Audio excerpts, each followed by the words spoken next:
Swellendam is a very small town in the middle of the Southern Cape. It is not close to any major town yet. This being South Africa, it was almost destroyed during the course of yesterday. At 3 o'clock in the morning, apparent people who are upset about electricity tariff increases basically burnt down and looted most of the town centre. Byron, we need to talk about this. Well, we do need to talk about this, because no one else is talking about it. But in a typical fashion, it's a Western Cape town, which obviously means it's a coastal town. And anybody who knows anything about the Garden Route, we all know what the demographics of that look like, right? That all being said, why the hell did they burn down this place? And were they the locals? One has to raise the question. Because that is an interesting question, right? Because I know Swellendam, I know those areas very well. Every town in South Africa has the main town, and then it's got a location or a township or a shanty town next to it. That's just the nature of how this country is built.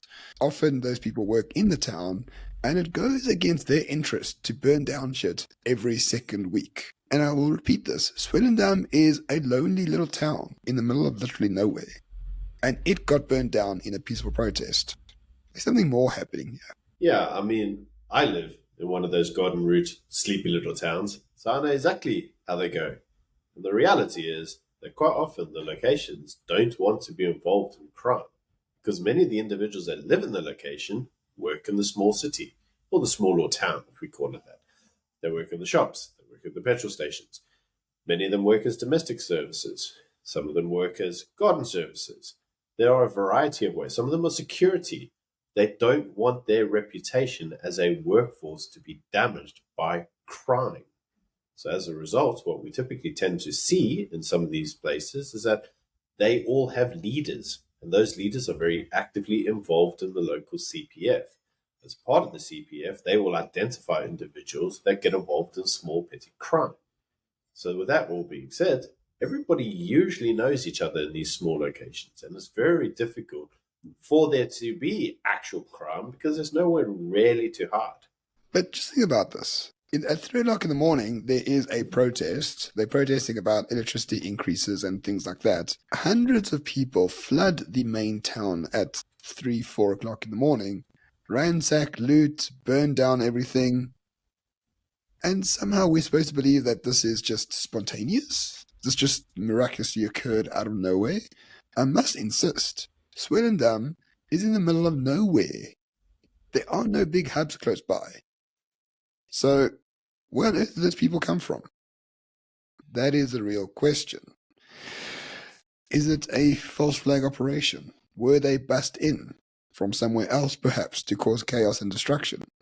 Who knows at this stage? But this is so unlikely to happen spontaneously, especially in the Western Cape, that it leads to all sorts of theories about what could actually have happened. No, and so, ladies and gentlemen, many individuals have asked the question, has the ANC become involved in sabotaging the Western Cape, given that the Western Cape is the only province independent of the ANC? And it's kind of obvious to see why this question may be asked.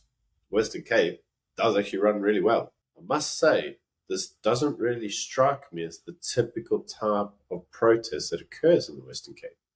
However, this does remind me of another peaceful protest that's currently occurring somewhere in the Western Cape, right? So one has to ask, how much of this is coordinated by the ANC in a bid to destabilize the province? And of course, this is just conjecture from us. We absolutely cannot prove any of this, but we do know that the ANC in the past had a plan of what's called civil disobedience, where they basically necklaced everyone that was in a position of authority. It's almost election season. Is this what the ANC is going to do to try to discredit the DA? Maybe. As I said, there's no proof whatsoever for it. But just the uniqueness of Swellendam being a small town in the middle of nowhere, and this happening to it, that just raises a lot more questions than it actually answers. Yes, the problem is, Ramon, that everybody seems to think that during apartheid, the ANC just, did like normal protests. They went out there with a couple of placards everywhere, and they were like, oh, yeah, let's overthrow apartheid, and they signed some petitions, and they went to the UN. Everything was hunky-dory. Right, but as Anthea Jeffries really rightly points out, the ANC did not do that. They waged a bloody, ruthless battle against the citizens of South Africa during the People's War, which you covered. And the problem with that is that the ANC knows how to unrest provinces. They know how to cause anarchy. They know how to cause all sorts of destruction. They know how to coordinate. They know how to get away with it because they did it. So the reality is, this kind of does keep him with the playbook that the ANC is already used to. The question really that we should be asking is, would they really stoop this low in order to destabilize their province?